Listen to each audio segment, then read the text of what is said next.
Hi, this is Leah Heskett. A technology that came up in our Google video chat was Pear Deck, and I had not used it yet, and I don't usually give many slideshow presentations in math class because I usually use the book and my Mimeo projector and just project the book pages, but sometimes it's hard to know where the students are at, so I jumped into Pear Deck after the suggestion of Cadence and Dr. Jones. And my students loved it. We were able to try it last week and then again this week. Pear Deck's pretty nice. It works well. It's a Google add-on, so you can log in with Google. And it says that I have something in. I'm ready to present. So I made this Google slideshow, and what I did first was I made the Google slides, and then I went through and if you go to add-ons and open Pear Deck add-on, then it'll bring up this Pear Deck over here, and so you can have beginning of the lesson, and you can add different topics. You can add these slides, and they're easily editable, so they go in right here.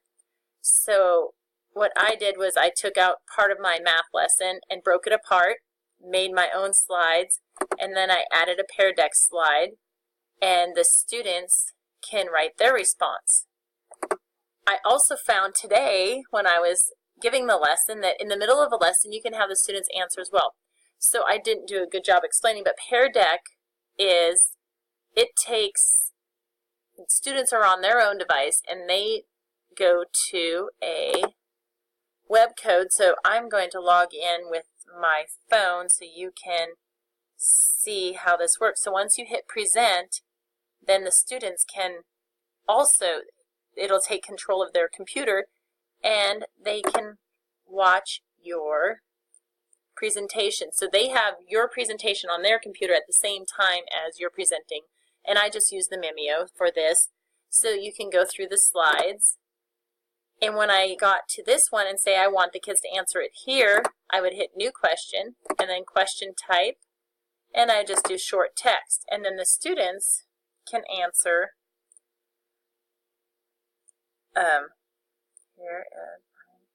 answer on their device, and then what the teacher can do is open responses.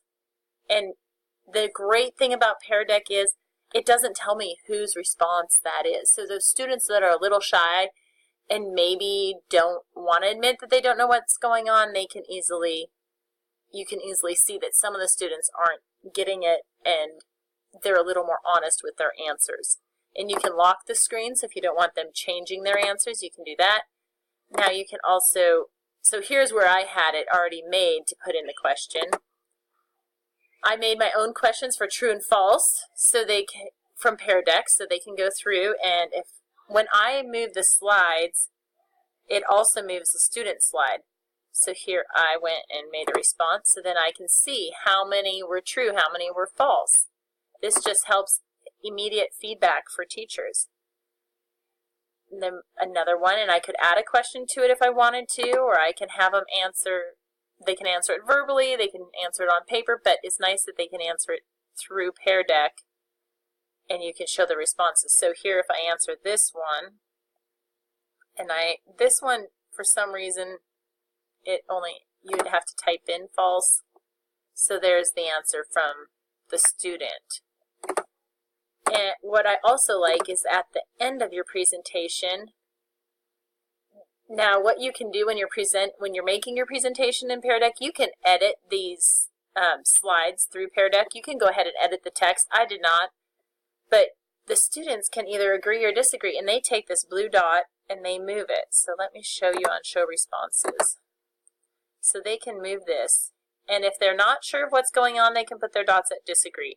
And then if they've got it, they can put it at agree. And you can change the wording, and that's fine. What I use this for with my class, for math, I'm doing menu choice boards, and so the students that disagree, I have reteaching papers for them, so I tell those, okay, those of you that were kind of on the disagree or down here in this area, come back to my table. Let's do another little mini lesson to get you better understanding. And those that are on agree, they're ready to rock and roll and go with the math, so I don't need to waste their time or my time to keep teaching them, because they already got it. So that's what I love about Pear Deck. So that hits the standards of Designer for the teacher, 5C, explore and apply instructional design principles to create innovative digital learning environments that engage and support learning. Well, the students are engaged because they're answering the questions on their Chromebooks, on their own devices.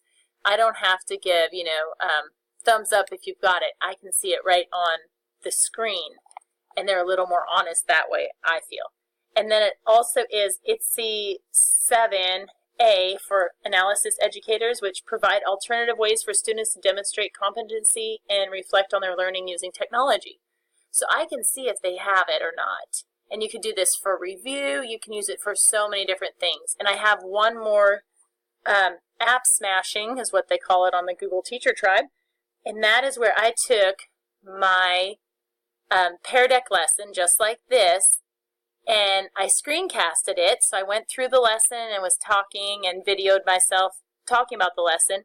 And then I uploaded it to YouTube where a student could watch that. But I went one step further and used another app called Edpuzzle and uploaded it to Edpuzzle, and then I could insert the questions, because if the student's not live during my presentation, they really can't answer these questions in Pear Deck. But they can in Edpuzzle, so then I can see what's going on, because I have a student gone every day out of my 41 kids, and so they miss the presentation, so then that's hard for them to get that knowledge back. So with Edpuzzle, Pear Deck, Google Slides, and Screencast-O-Matic, I can smash them all together and provide more for my students. So I was so excited. The kids were just amazed. You have my screen, they kept telling me, and I'm like, yeah, I do. So you have to follow along. It's so engaging, and they're enjoying it. So I hope you try it out too. And thanks for the tips, Cadence and Dr. Jones.